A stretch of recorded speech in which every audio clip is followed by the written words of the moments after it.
They said the dogs were bred for war, 8 of them, massive, silent when they needed to be, violent when commanded.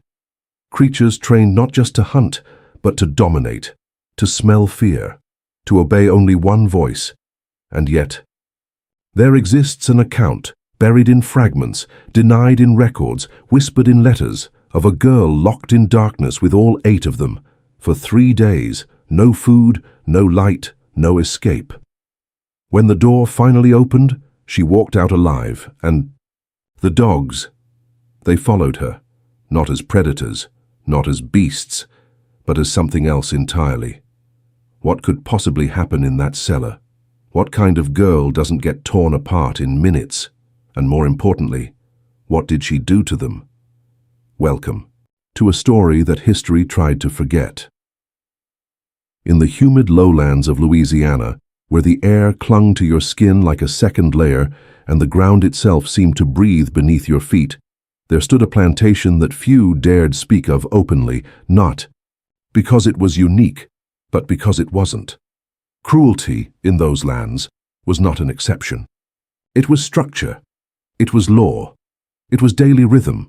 But even within cruelty, there are degrees.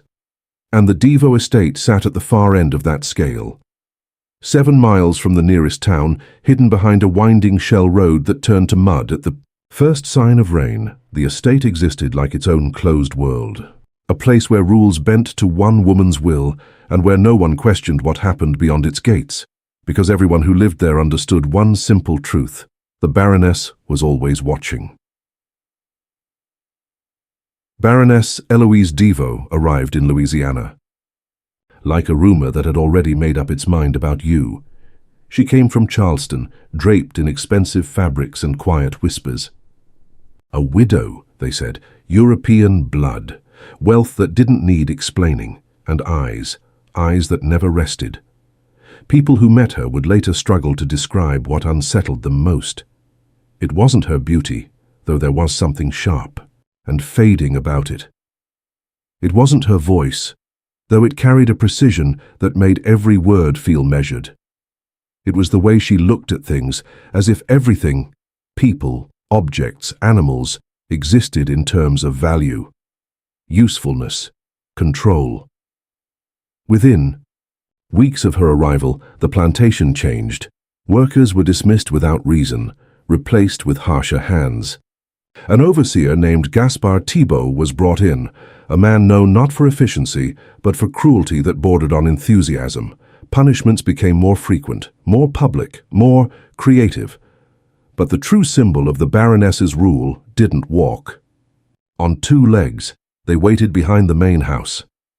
8 dogs, massive creatures bred from mastiffs and bloodhounds, each one nearly 3 feet tall at the shoulder, all muscle and restraint. They lived in a custom-built kennel, kept on a strict schedule that ensured one thing above all: they were always just a little hungry. Hungry enough to listen, hungry enough to obey. The Baroness named them after noble houses: Bourbon, Habsburg, Romanov, a private joke she shared only with guests who laughed a little too nervously. "They are not pets," she would say at dinner gatherings, her lips curling slightly. "They are instruments, and instruments, in her world, existed for one purpose: to enforce her will." Months passed. The estate settled into its new rhythm: fear, silence, obedience, until the day a girl arrived. She came in chains from New Orleans, purchased at a reduced price, 16, maybe younger. Thin in the way that spoke of interrupted growth, hands marked by labor, a past that had already taken more from her than it should have. Her name, at least the one given to her, was Marguerite. Not because it belonged to her, but because the Baroness decided it did. The ledger described her simply: female, difficult temperament, defiant. That last word intrigued the Baroness. Defiance to her was not a problem, it was an opportunity. From the moment Margaret stepped onto the estate, something felt off, not outwardly. She followed orders, moved when told, worked without complaint. But there was something in her eyes. They didn't lower fast enough, didn't carry the expected fear.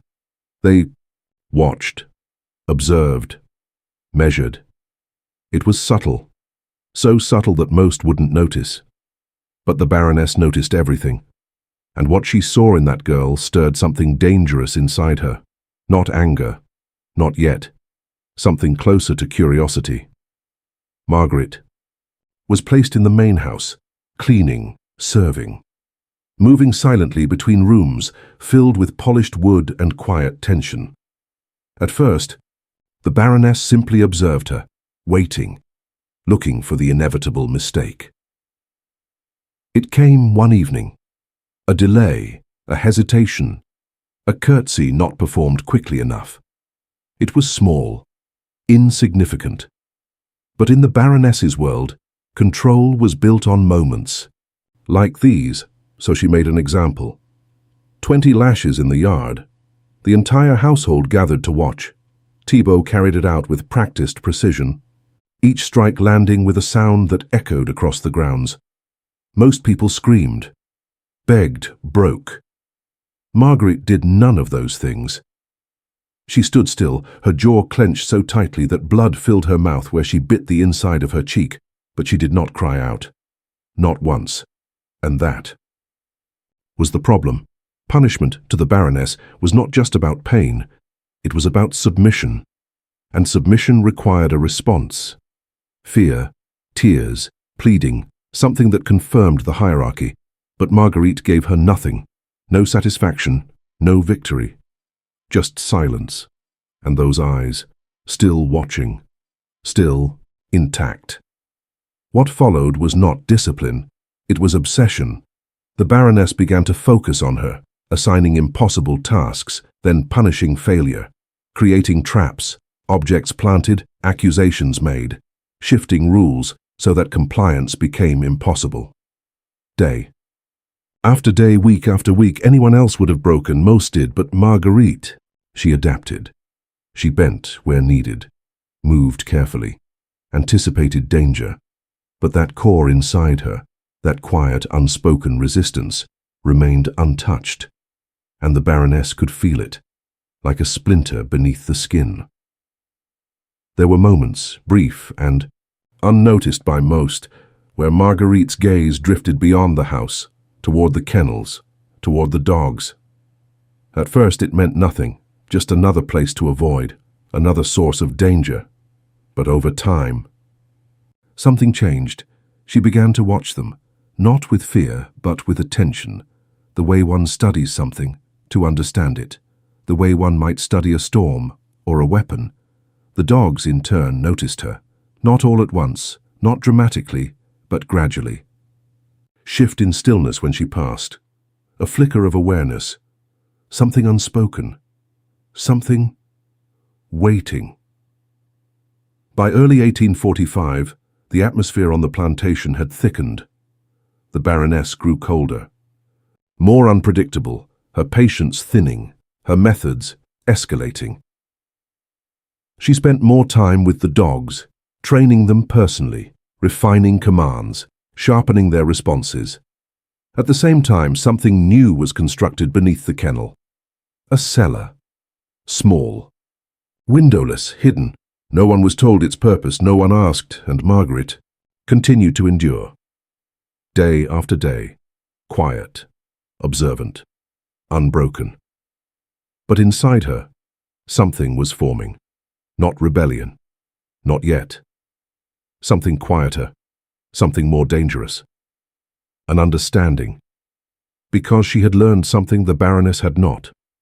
Power, she realized, was not always loud. It did not always strike. Did not always demand. Sometimes. It waited.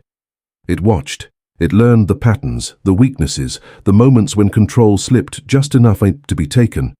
The Baroness believed she was shaping Marguerite, breaking her down piece by piece, turning defiance into submission. But what she failed to see, what she could not see, was that every punishment, every calculated cruelty, was teaching Marguerite something in return, about her, about the dogs, about the system that held them both, and somewhere between the silence of the house and the restless breathing of 8 starving animals, a connection. fragile, invisible, impossible, began to form, not yet understood, not yet tested, but real. It would take one final act of cruelty to reveal it. One accusation, one decision, one descent into darkness. Because soon, the Baroness would make a mistake born from arrogance, from certainty, from the belief that she understood power completely. She would take a girl she could not break and place her in a cellar with 8 starving dogs, certain of the outcome, certain of the lesson, certain of her control. She was wrong, and when that cellar door finally opened, nothing in that world would ever be the same again. The kind that doesn't break you all at once, but tightens, slowly, deliberately, until something inside you either collapses or becomes something else entirely. Long before the cellar was ever used, before the trapdoor was locked and the darkness sealed, the real prison had already been built. It lived in routine, in silence, in the careful calculation of every movement Marguerite made. By the 2nd year of her life on the Devo estate, Marguerite had learned something most never, survived long enough to understand pain was predictable, cruelty had patterns, and once you understood the pattern, you could move within it, not freely, but precisely enough to endure. She woke before dawn every day, not because she was told to, but because waking early gave her something no one else valued, time to think, time before the Baroness's presence. Filled the house like a storm rolling in, time to move without being watched, or at least, without being watched as closely. The mornings belonged to survival, cleaning fireplaces before the ash cooled, carrying water while the air was still bearable, preparing rooms before they could be inspected. Everything done quickly, quietly, perfectly, because perfection wasn't rewarded, but imperfection was punished. By mid-morning, the house changed. The Baroness would appear, and the atmosphere would shift instantly. Conversations stopped mid-sentence. Footsteps softened. Breathing itself felt noticeable. Marguerite had learned not to look directly at her, but she felt her presence, felt the weight of those eyes measuring, calculating, waiting. It didn't matter how careful Marguerite was, mistakes would be found or created, a misplaced cloth, a glass with a faint streak, a delay of half a second, sometimes nothing at all. The punishments varied. Sometimes it was physical, a slap, a strike, the lash. Other times, it was worse. The Baroness had a talent for humiliation, for bending a person without touching them. She would call Marguerite into a room full of guests and question her, mock her speech, correct her posture, turn her into a spectacle, a lesson. "Look closely," she once said to a visiting couple, her voice smooth with amusement. "This is what defiance looks like, before it's corrected." The guests laughed, uneasily. Marguerite stood still, silent, her face empty. But inside, she was watching everything. She watched how the Baroness spoke to different people, how her tone shifted depending on who held power, how cruelty disappeared when it needed to, how control wasn't just enforced, it was performed, and slowly, peace. By peace, Marguerite began to understand something critical. The Baroness's power wasn't absolute. It depended on belief, on fear, on the idea that she could not be challenged, and ideas could be broken. But not yet, not here, not like this. Because the truth was, Marguerite was alone. The other enslaved workers avoided her, not out of cruelty, but out of fear. Being near her meant attention, and attention meant danger. Even Thibault, who took a certain pleasure in enforcing discipline, treated her differently, not kinder, but more interested. "You're still standing," he said once after a punishment that left her barely able to walk. There was something like curiosity in his voice. "Most don't last this long." Marguerite didn't respond. Thibault tilted his head slightly. "You think you're stronger than the rest?" Still nothing. A faint smile touched his lips. "No," he said quietly. "Not stronger. Just slower to break." He walked away, but his words stayed with her. Slower to break. Maybe that was true. Or maybe she wasn't breaking at all. It was around this time that her attention began to shift more deliberately toward the kennels. At first, it was simple awareness. The sound of claws against wood, low growls, the heavy rhythm of breathing. The dogs were always there, always present, like a second layer of threat beneath the Baroness's authority. But over time, Margaret began to notice details, the way they reacted to voices, the difference between commands and tone, how they moved around each other, who led, who followed. Bourbon, the largest, was always first. Not because he was commanded to be, but because the others deferred to him. Hierarchy. It wasn't forced, it was understood, and once she saw it, she couldn't unsee it. Every time she passed the kennels, she slowed just slightly, not enough to draw attention, but enough to observe. The dogs noticed. At first it was subtle, a shift in posture, a pause in movement. Then one day, Bourbon didn't bark. Every other dog reacted as expected, loud, aggressive, territorial, but Bourbon just watched. His eyes followed her as she moved, not with hunger, not with anger, but with something closer to recognition. Marguerite didn't stop, didn't look directly, but something inside her sharpened. That moment mattered, because it was the first time something on that estate had looked at her and not seen prey. The Baroness, meanwhile, was changing. Whatever had once driven her curiosity about Marguerite had deepened into something darker. Frustration, because despite everything, the punishments, the humiliation, the isolation, that core inside the girl remained untouched, and the Baroness could feel it. It appeared in small moments. The way Margaret recovered too quickly, the way her silence felt deliberate, not defeated, the way her eyes, when they met, even for a fraction of a second, still held something alive. It became intolerable. Control demanded completion, and this was unfinished. In early 1845, something shifted. The Baroness began spending more time in the kennels. At first it seemed like refinement of training, sharpening commands, adjusting routines, but it became something else. She reduced their feeding, not drastically, just enough to keep them restless, reactive, on edge. Hunger became part of their training, and hunger changed behavior, Marguerite noticed. Of course she did. The dogs moved differently now, more tension in their bodies, more urgency in their reactions, but also more awareness. Hunger stripped away excess, left only instinct, and instinct could be understood. Then came the cellar. Construction began quietly. Thibault oversaw it. No explanations given, no questions asked. A trapdoor in the kennel floor, a ladder descending into darkness, walls thick enough to contain sound. When it was finished, no one spoke of it, but everyone knew. Nothing built in secret on that estate was meant for mercy. Marguerite saw it once, briefly. The trapdoor open, the dark space below, a smell rising up.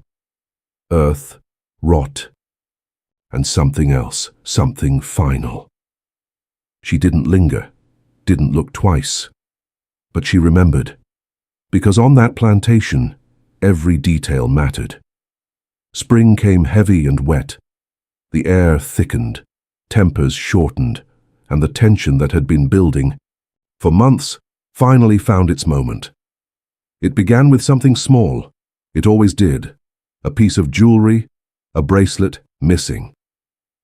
The accusation came fast, direct. Marguerite, no hesitation, no investigation, just certainty. "You were in my chambers, Adachau," Baroness said, her voice calm in a way that made it worse. "You had access." Marguerite denied it, quietly, carefully. It didn't matter. The search turned up nothing, but innocence was irrelevant because this had never been about proof. It was about opportunity. At first, the punishment seemed predictable. The yard, the lash, the routine of pain. But then, the Baroness paused, and something in her expression changed. Not anger, not frustration, something colder. An idea. "No," she said slowly. "Not this time." The silence that followed felt wrong. Thibault waited. The others watched. The Baroness smiled, and that was when Marguerite knew this would be different. "Take her to the cellar." The words landed softly, but their meaning spread instantly. Even Thibault hesitated. "The one beneath the kennels?" he asked. "Yes." A pause. "For how long?" The Baroness's smile didn't change. "Until she understands." They took Marguerite. Across the yard, the dogs erupted as soon as she entered the kennel, barking, throwing themselves against their enclosures. But she didn't look at them. Not yet. The trapdoor opened. Darkness waited below. The smell hit her first. Then the silence. "Down," Thibault said. She didn't argue, didn't resist. She climbed, each step taking her further from light, further from air, further from everything familiar. Until the trapdoor slammed shut above her, and the lock clicked into place. The darkness swallowed her whole. For a moment, there was nothing. No sound, no shape, no sense of space. Just the awareness of being, completely alone. Above her, the dogs continued barking, but even that faded, leaving only breathing, her own, and something else. Something waiting. Marguerite sank slowly to the ground, her back against the wall, her body still, listening, feeling, thinking. Because she already understood something the Baroness did not.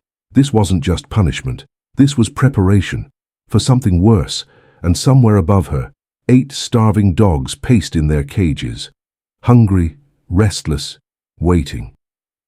And for the first time since she arrived on that plantation, Margaret allowed herself to consider a possibility she had never dared before. Not survival, not endurance, but something far more dangerous. Change. Because if the Baroness believed this darkness would break her, then she had made a mistake, a final one. And soon, very soon, that mistake would be tested. Not in the open, not in the light, but in a place where rules didn't apply, where hierarchy could shift, where survival belonged not to the strongest, but to the one who understood it best. The cellar, where girl and beast would meet, and only one truth would remain: who really held power. The trapdoor slammed shut with a finality that echoed like a coffin lid sealing. Darkness swallowed everything. For a moment, there was nothing, no shape, no sound, no breath, except Marguerite's own, ragged and uneven. Then came the first growl. Low, vibrating, close. 8 sets of lungs inhaled her scent at once. Marguerite didn't move, not because she wasn't afraid, but because she understood something fundamental. Movement meant prey. Stillness meant something else. Her back pressed against the cold stone wall. The dampness seeped through her torn clothes, but she ignored it. Her eyes strained uselessly in the blackness. Another growl. Closer now. A shuffle of claws against dirt. Hot. Breath brushed her ankle. She closed her eyes. This is how it ends, she thought. Not with chains, not with lashes, but with teeth. But the attack never came. Time lost meaning in the dark. Seconds stretched. Minutes dissolved. The dogs circled her. She could hear them shifting positions, pacing slowly, uncertain. They were confused. They expected panic. They expected screaming. They expected the familiar scent of terror that triggered their training. But Marguerite gave them none of it. Instead, she did something no one had ever done with them before. She spoke, softly. "I know," she whispered. The growling paused. Not gone, but altered. I know what she made you do. A dog exhaled sharply. Another shifted closer. Marguerite swallowed, her throat dry. I know you're hungry. That was the truth binding them all together. Hunger. Not hers alone. Theirs too. The Baroness hadn't fed them before throwing her down here. That had been deliberate. Starving animals were weapons, unpredictable, violent. But hunger had another side. It made creatures desperate, and desperate creatures sometimes listened. One of them touched her, a wet nose pressed cautiously against her hand. Marguerite flinched, but forced herself not to pull away. If she did, it would trigger instinct. Instead, slowly, so slowly it felt like time itself might break, she lowered her fingers. They brushed fur, warm, coarse, alive. The dog froze.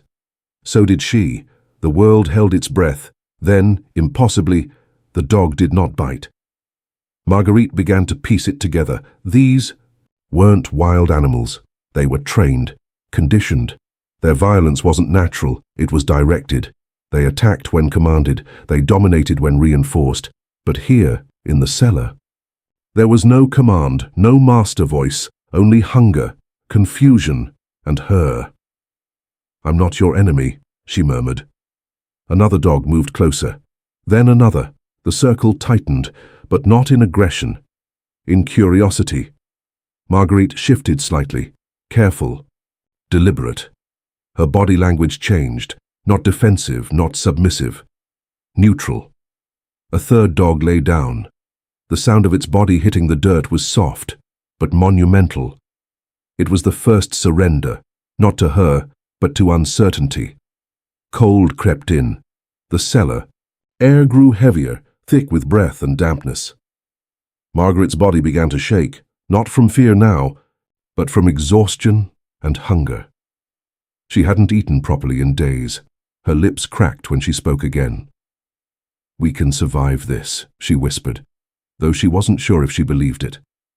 The dogs lay around her now, not touching, but close. Enough to feel their presence.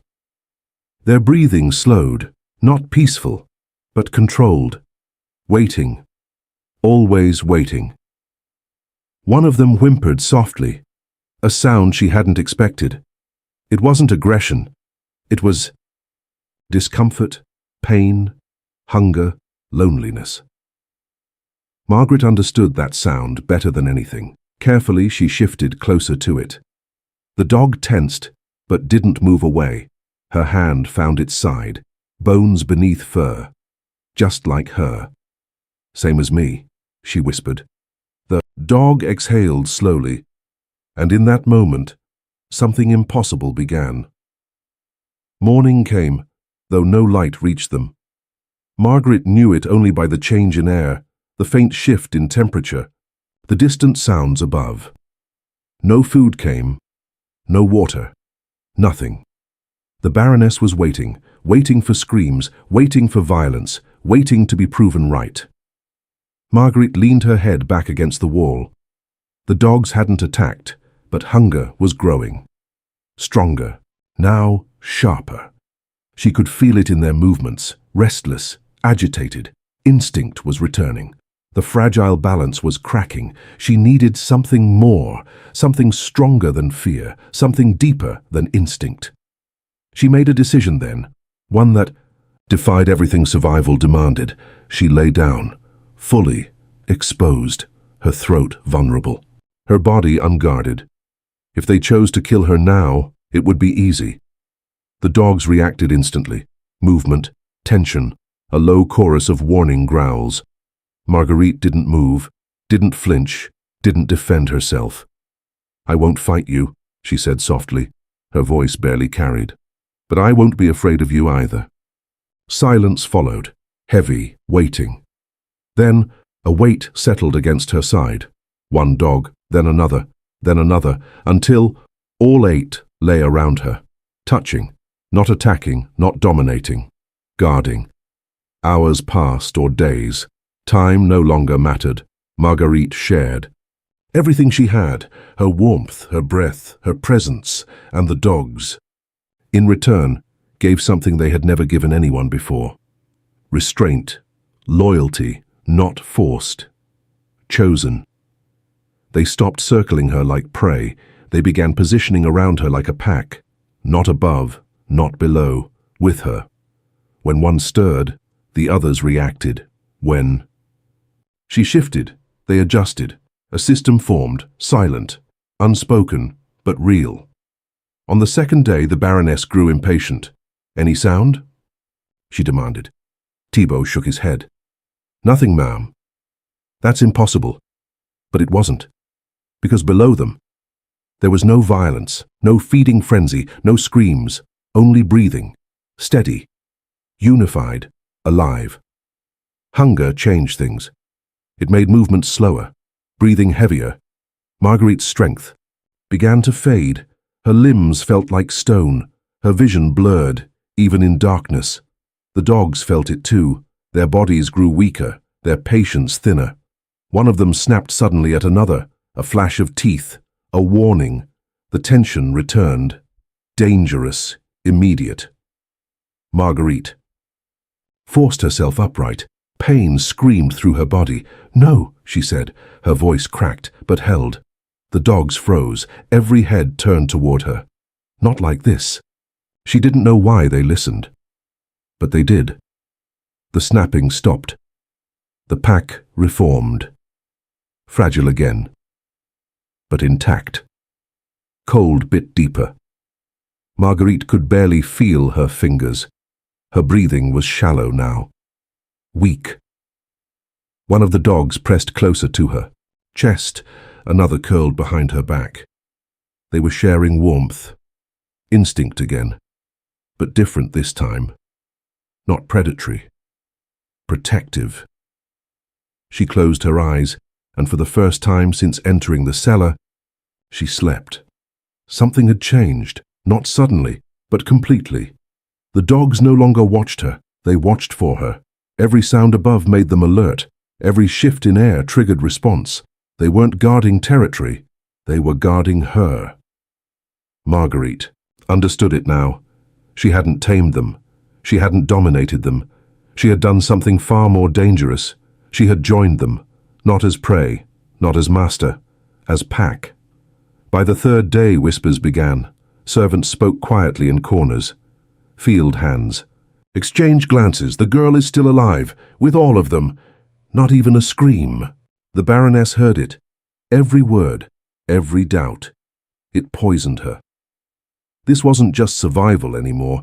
It was defiance, a challenge. Proof that her control, her absolute, unquestioned authority had limits, and she could not allow that. On the fourth day, something inside the Baroness broke. Not her cruelty, her certainty. She hadn't slept, hadn't eaten, hadn't stopped thinking about what was happening beneath her feet. Finally, she gave the order. "Open it." Thibault hesitated. "Ma'am, I said open it." The lock clicked, the trapdoor creaked, light spilled downward, and for the first time in 4 days, the cellar was seen. What they saw made no sense. Marguerite sat upright in the center, weak, starved, barely alive, but not broken. Around her, the 8 dogs formed a perfect circle, bodies touching, eyes alert, not wild, not frenzied, controlled, unified. Every single one of them looked up at the light, at the Baroness, and what filled their gaze was not hunger, not obedience, not fear. It was something far more dangerous. Defiance. "Marguerite," the Baroness called down, her voice sweet, poisoned. "It's time to come up." Silence. Marguerite didn't move, didn't speak, didn't obey. I said, "Come up." Still nothing. The dog shifted, not toward attack, but toward protection. The line between predator and guardian had vanished completely. The Baroness's smile faltered. Something was wrong. terribly wrong, and for the first time, she felt it, not anger, not control, but the faintest, coldest edge of something unfamiliar, fear, and in the darkness below, Margaret finally spoke. One word. Clear. Unshaken. No. Dawn came heavy and grey, pressing against the plantation like a held breath that refused to release. The air clung to skin, thick with the promise of rain. But nothing fell. Even the wind seemed unwilling to move, as if the world itself had paused to witness what would happen next. The trapdoor remained open. Light poured into the cellar, no longer a thin blade but a full, unforgiving exposure. It revealed everything, the dirt, the filth, the bodies that had endured something no one above could fully comprehend. Marguerite stood beneath that light, her body trembling from exhaustion, but upright, unbroken. The dogs surrounded her in that same precise formation, their bodies angled outward, their attention fixed not on her, but on the figures above. She had said no, and the world had not ended. For a moment that stretched unbearably long, no one spoke. The Baroness stood frozen at the edge of the opening, her gloved hand gripping the pistol so tightly her knuckles had turned white beneath the fabric. The authority she had worn like armor for years felt suddenly too heavy, too brittle.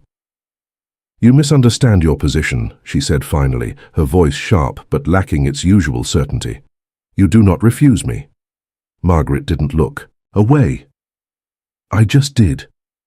The simplicity of it struck harder than any act of rebellion. No shouting, no pleading, no hysteria, just a statement of fact. Behind the Baroness, the men shifted uneasily. They had seen violence, they had enforced it. But this was something else entirely. There was no script for this kind of defiance. "Send them down," the Baroness snapped suddenly, her composure cracking. "Drag her up." No one moved. Thibault. The overseer didn't answer immediately. His eyes were fixed on the cellar below, studying the formation of the dogs, the stillness of the girl at their center. "Ma'am," he said carefully, "if we go down there, they'll tear us apart." "They are animals," she hissed. "Starving animals. They will break." "They haven't," he replied quietly. That truth hung in the air like a challenge. The Baroness's face flushed with fury. "Then we make them," she gestured sharply. "Poles. Use the poles. Separate them." Reluctantly, the men stepped forward, gripping the long wooden rods used to control dangerous animals. They approached the ladder, their confidence brittle, their eyes flickering between each other and the scene below. The first man placed his foot on the ladder, and everything changed. The dogs moved as one, not chaotic, not frantic, precise. There, bodies shifted into a tighter formation, closing ranks in a way that left no space, no opening, no weakness. A low, unified growl rose from them, not loud, but deep enough to vibrate through bone. Bourbon stepped forward, his massive frame blocking the ladder entirely. His lips peeled back, revealing teeth that had ended lives before, but there was something different in his stance now. This wasn't trained aggression. This was chosen violence. The man on the ladder froze. He had worked with animals his entire life. He knew the difference between a bluff and a promise. This was a promise. He stepped back. "I'm not going down there," he said, his voice tight. The others didn't argue. The Baroness's rage flared. "Cowards, all of you!" She stepped forward, herself, raising the pistol slightly, as if proximity alone might restore control. "Margaret," she called again, forcing sweetness into her tone. "This has gone far enough. Come up now, and I may still show mercy." Margaret's lips curved, not into a smile but something close to it, something bitter. "Mercy," she echoed. Her voice was rough, but it carried clearly. "You tried to have me torn apart. And yet you're alive," the Baroness snapped. "Because I allow it." "No," Margaret said. The word landed heavier this time. "I'm alive because you failed." A murmur rippled through the men.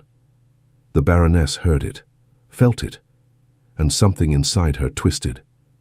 "You forget what you are," she said, her voice dropping into something colder, more dangerous. "I own you." Marguerite took a step toward the ladder. The dogs moved with her instantly, tightening their circle, their bodies brushing against her legs, their eyes never leaving the figures above. "You owned my body," she said quietly. "You never owned me." The Baroness's hand trembled. "You will come up," she said, each word forced through clenched teeth, "or I will have you dragged up and beaten until you can't stand." Marguerite shook her head slowly. "I'm not coming up alone." Silence. The air seemed to thin. "What did you say?" "We come up together," Margaret said. "All of us, or we stay down here." The sheer audacity of it stunned everyone present. A slave making demands, not pleading, not bargaining, demanding. "You think you have leverage?" The Baroness laughed, though the sound was brittle. "You're trapped in a hole with starving animals." Marguerite's gaze didn't waver. "So are they." That was the moment something shifted, not just in the cellar, but above it. The men felt it. Thibault felt it. Even the Baroness, though she refused to name it, felt it too. The balance had changed. "Enough!" the Baroness snapped suddenly, her patience snapping like a taut wire. She raised the pistol fully now, aiming it down into the cellar. The movement was immediate. The dogs reacted before the sound of the hammer being pulled back had even settled. Every muscle in their bodies coiled. Their growl deepened into something primal. Marguerite didn't move. "Go ahead," she said. Her voice was steady. "Shoot me." The Baroness's finger hovered on the trigger. "You think I won't? I think you don't understand what happens if you do." The words were quiet, but they cut through everything. The Baroness hesitated, just for a fraction of a second. But it was enough. 8 starving dogs, Marguerite continued, her eyes locked on the Baroness's. No one left for them to protect, no one left for them to follow. Just you and them. The men shifted uneasily. They could see it now. The possibility, the consequence. The dogs weren't restrained. They weren't controlled. They were choosing. And if that choice changed... The Baroness's hand shook. Rage warred with something deeper, something colder. For the first time in years, she was not certain. "Ma'am," Thibault said quietly, stepping forward. "Lower the gun." She didn't move. "If you fire that weapon," he continued, "we won't be able to contain what happens next." The silence stretched, then, slowly, reluctantly, the Baroness lowered the pistol. The tension didn't break. But it shifted. Thibault stepped closer to the opening, careful, deliberate. "Marguerite," he called down, "we'll step back. You come up with the dogs. No one will interfere." The Baroness turned on him sharply. "You don't give orders here." He didn't look at her. He kept his eyes on the cellar. "This is the only way this ends without blood," he said. Marguerite studied him, measured him. The dogs waited, their bodies still tense, ready. Finally, she gave a small nod. "I go first," she said. They follow. Thibault stepped back from the opening, motioning the others to do the same. Reluctantly, they obeyed. The space around the trapdoor cleared. For a moment, nothing happened. Then Marguerite moved. Slowly, carefully, she approached the ladder. Each step was deliberate, her weakened body protesting, but her posture remained upright. She placed her hands on the rungs and began to climb. Every eye followed her, every breath held. Halfway up, she paused, not from fear, but from exhaustion. Her grip tightened, her muscles trembling. Below her, the dogs waited, not scrambling, not panicking, waiting. When she reached the top, she pulled herself onto the floor of the kennel building, her body collapsing briefly before she forced herself upright again. She turned and looked down. Bourbon moved first.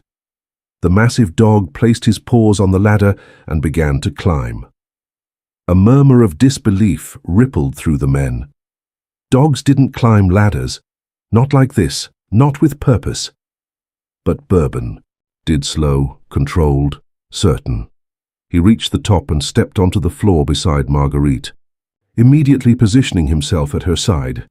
Then the next dog followed, and the next. One by one, all 8 climbed out of the cellar, forming that same precise circle around her the moment they reached the surface. No chaos, no confusion, only order, only unity. The men backed away instinctively, pressing themselves against the walls. The Baroness didn't move. She stared. At the girl, at the dogs, at the impossible reality standing in front of her. "What are you?" she whispered. Marguerite met her gaze. "I'm what you couldn't break." The words landed like a verdict. The Baroness's lips parted, but no response came. For the first time, she had nothing, no command, no threat, no certainty. Marguerite took a step forward. The dogs moved with her. The Baroness stepped back. It was small, barely noticeable. But everyone saw it. That single step shattered something far greater than distance. It shattered the illusion. Marguerite continued walking, past the Baroness, past the men, toward the open doorway. No one stopped her. No one dared. At the threshold she paused, not to look back in fear, but in finality. "I'm leaving," she said. Her voice was calm, certain. "And they're coming with me." The Baroness found her voice then, though it trembled with something she could no longer hide. "You won't make it far." Marguerite didn't argue. "Maybe not," she said, "but I won't live here." And then she walked out into the grey morning. The dogs followed, all 8. Not as weapons, not as tools, but as something else entirely. Something no one there had ever witnessed before. And as the door stood open behind her, and the plantation watched in stunned silence, the Baroness realized with a cold certainty that settled deep in her bones she had already lost. The moment Marguerite crossed the threshold of the kennel building, the world seemed to expand around her. For days, her existence had been reduced to darkness, stone, breath, and hunger. Now there was sky again, wide and grey, stretching endlessly. Above her, the air carried the scent of damp earth and distant rain, but beneath it lingered something sharper. Freedom, fragile and uncertain. Her legs trembled with each step, not from fear, from weakness. But she did not stop. The gravel beneath her bare feet bit into her skin as she walked forward, away from the building, away from the cellar, away from everything that had defined her existence until now. The dogs moved with her, not ahead, not behind, around her, a living shield. A silent promise, each of them alert, their heads turning in small, precise movements, scanning the plantation as if they understood the danger of open space. They had been trained to hunt, to chase, to kill. But now their instincts had been redirected towards something else. Protection. The yard stretched before them, wide and exposed. Workers had begun to gather, drawn by the sound of the gunshot, by the tension that hung in the air like a storm waiting to break. They stood in clusters, field hands, house servants, stable boys, watching. No one spoke. No one moved. They saw the girl. They saw the dogs, and they saw the truth. Margaret lifted her chin slightly as she walked, her posture fragile but unyielding. She could feel their eyes on her, not as they had before, not with resignation or pity, but with something new, recognition, not of who she had been, but of what she had done, what she had become. Behind her, the Baroness stepped out into the doorway of the kennel, the pistol still clutched in her hand. Her face had gone pale, her lips pressed into a thin, trembling line. "Stop her!" she shouted suddenly, her voice cracking through the stillness. No one obeyed. The command fell into the air and died there. The men shifted uneasily. Some looked at the ground. Others stared straight ahead, refusing to meet her gaze. The silence that followed was louder than any rebellion. "Did you hear me?" the Baroness demanded, her voice rising, edged with hysteria now. "That is a runaway slave. Stop her." Still nothing, because they had all seen it. They had seen the cellar, They had seen the dogs. They had seen the moment when power had slipped, just for an instant, and in that instant, something irreversible had happened. Margaret kept walking. She did not look back, not yet. She knew better than to mistake silence for safety. Every step away from the building was a risk. Every breath she took in open air could be her last as a free person. But she also knew something else now. Fear was no longer enough to control her. The Baroness's hand shook as she raised the pistol again. For a moment, the world narrowed to a single point: the girl's back, the distance between them, the weight of consequence. Thibault moved first. His hand came down firmly on the Baroness's arm, forcing it downward. "Don't," he said quietly. She jerked against him. "Release me." "If you shoot her now," he continued, his voice low but steady, "everyone here will see it for what it is." "And what is that?" she snapped. "Murder." The word hung in the air, heavy, final. The Baroness stared at him, her eyes blazing. With fury, but beneath it, something else flickered. Doubt, calculation. She looked past him, at the gathered workers, at their faces, at their silence, at the absence of obedience she had once taken for granted. Slowly, her arm lowered, not in surrender, but in recognition. "This isn't over," she said, her voice cold, controlled again, but thinner now, like glass stretched too far. "Send word to the parish. Offer a reward. She won't get far." But even as she said it, she knew something fundamental had changed, because Margaret was no longer running. She was leaving, and those were not the same thing. Ahead, the long dirt road stretched beyond the plantation gates, winding toward the unknown. Marguerite reached the edge of the yard and paused. For the first time since stepping out into the light, she turned. The plantation lay behind her, the house, the fields, the kennel, the life that had tried to consume her. The Baroness stood at the center of it all, rigid, unmoving, the pistol hanging uselessly at her side. Their eyes met across the distance. No, words passed between them. None were needed, because everything that could be said had already been spoken, in silence, in defiance, in survival. Marguerite turned back and stepped onto the road. The dogs moved with her instantly, tightening their formation as they left the boundaries of the plantation. The world beyond was uncertain, dangerous, unforgiving, but it was hers, for as long as she could hold it. They walked for hours, or what felt like hours. Time blurred into movement, into the rhythm of steps and breath. The sky darkened slowly, clouds gathering thick and low until the first drops of rain began to fall. At first, it was light, a soft tapping against skin and fur, then heavier, steady, cleansing. Marguerite lifted her face slightly, letting the rain wash over her. It stung her cracked lips, soaked her matted hair, traced lines through the dirt on her skin. But she did not flinch. She welcomed it, because it was something the cellar had not given her, something the Baroness could not control. The dogs stayed close, their bodies brushing against her as they walked, their presence grounding her when her legs threatened to give out. More than once, she stumbled. More than once, she nearly fell, and each time they adjusted, pressing closer, steadying her without force, without command. It was not training, it was choice.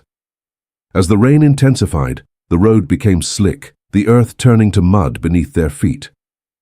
The plantation had long since disappeared behind them, swallowed by distance and grey skies. They did not look back, not once. By nightfall, they reached a crossroads. A single wooden post marked the split in the road, its faded paint barely visible. In the dim light, Margaret stopped. Her body was at its limit, every muscle burned. Every breath felt shallow and thin. She could go no further, not tonight. The dogs sensed it before she spoke. They shifted, spreading out slightly, forming a wider circle around her as she sank slowly to the ground. The earth was cold and wet beneath her, but she barely felt it. Her vision blurred, darkness crept at the edges.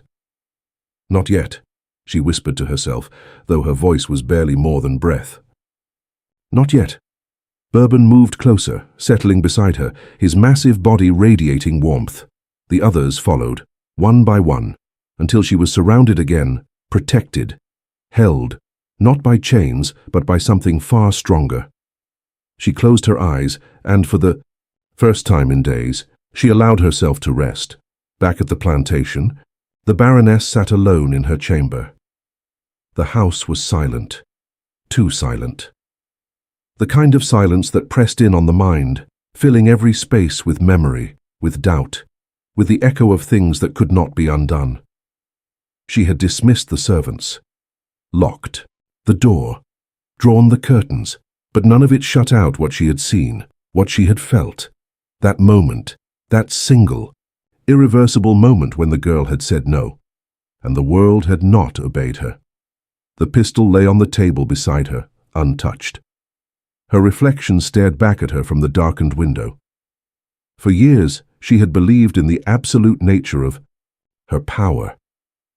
Believed it was something inherent, unquestionable, unbreakable. But now she understood something she had never allowed herself to consider.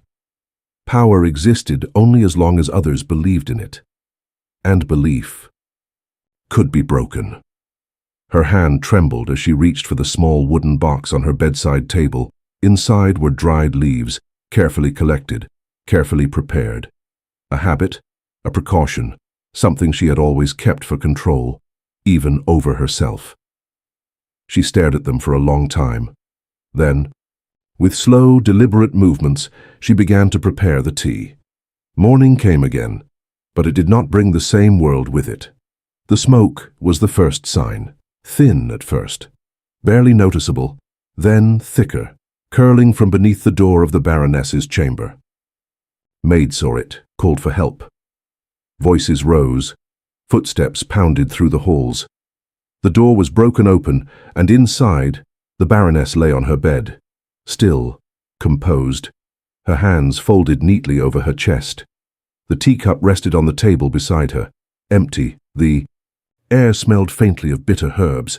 The doctor would later call it heart failure, a convenient truth, an acceptable ending.